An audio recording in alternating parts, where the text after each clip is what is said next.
Assalamualaikum warahmatullahi wabarakatuh. Selamat pagi, siang, dan malam semua. Semoga kita selalu diberi kesehatan dan tetap semangat dalam menjalani aktivitas. Kali ini saya akan mengidentifikasi dan menganalisis nilai-nilai bela negara yang ada pada tokoh pemeran film Satu Nafas Panglima Besar. Film ini mengisahkan perjuangan Panglima Besar Jenderal Sudirman dan rakyat Indonesia dalam melawan penjajah Belanda. Film ini berkisah di hutan Kediri. Dalam adegan tersebut, salah satu gerilyawan bertemu dengan dua tentara Belanda dan terselamatkan karena salah satu gerilyawan lainnya bersembunyi di situ dan berhasil membunuh tentara Belanda itu. Kemudian mereka bersama-sama kembali ke bukit untuk bergabung dengan Jenderal Sudirman. Kemudian Karsani dan Sutejo sampai di sebuah desa dan mengambil koper milik Jenderal Sudirman.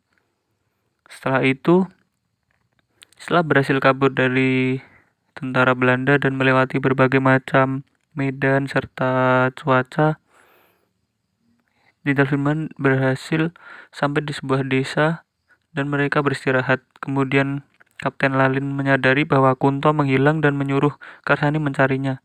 Dan tiba-tiba pasukan Belanda datang dan menyergap desa itu. Ternyata selama ini Kunto adalah berkhianat dan menjadi mata-mata Belanda. Tetapi berkat penyamaran mereka menjadi santri, akhirnya Jenderal Sudirman bisa lolos dan Kunto dibunuh pasukan Belanda karena dikira membohongi mereka.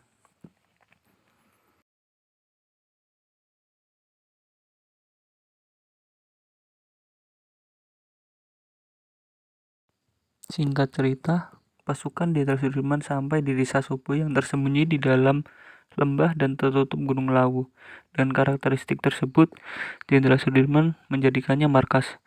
Dalam tempat lain, Tan Malaka dan pasukannya ditangkap dan dieksekusi mati oleh pasukan Belanda di sebuah hutan di daerah Kediri.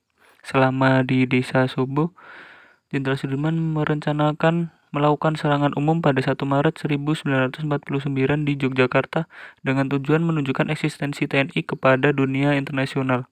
Kemudian menyerahkan surat tersebut kepada seorang anak buahnya untuk diantar ke kediaman Sri Sultan. Saat menuju kediaman Sri Sultan, Karsani bertemu dengan beberapa kelompok tentara Belanda dan kemudian Karsani ditembak oleh pasukan Belanda hingga tewas. Kemudian jasad Karsani dibawa dan dimakamkan dengan layak oleh beberapa pasukan dari Jenderal Sudirman.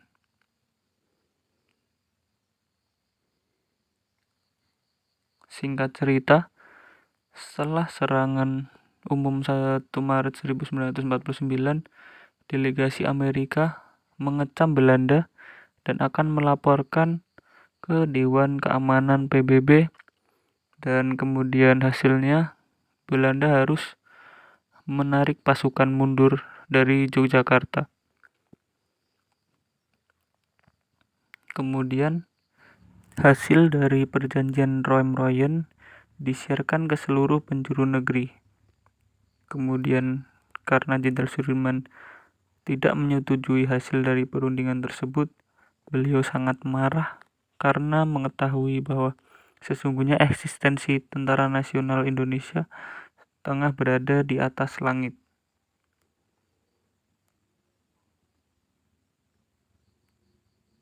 Lalu, pada saat pemerintahan sudah dipulihkan, Insinyur Soekarno mengutus seorang untuk menjemput Jenderal Sudirman supaya kembali ke Yogyakarta. Kemudian Sri Sultan juga mengirim surat supaya Jenderal Sudirman kembali ke Yogyakarta. Untuk memutuskan apakah Jenderal Sudirman kembali ke Yogyakarta, beliau melakukan sholat istikharah supaya mendapat petunjuk dari Allah Subhanahu wa Ta'ala. Dan akhirnya Jenderal Sudirman kembali ke Yogyakarta pada tanggal 10 Juli 1949. Nilai-nilai yang terkandung dalam film ini termasuk nilai-nilai bela negara yang ditampilkan para tokoh, yaitu meskipun dari latar belakang yang berbeda namun tetap gigih mempertahankan kedaulatan NKRI. Serta dengan kondisi fisik yang sakit, dengan gagah berani Jenderal Besar Sudirman memimpin pasukan untuk selalu bergerilya melawan penjajah Belanda. Mungkin sekian identifikasi dan analisis nilai-nilai bela negara yang ada pada tokoh pemeran film Satu Nafas Panglima Besar. Wassalamualaikum warahmatullahi wabarakatuh.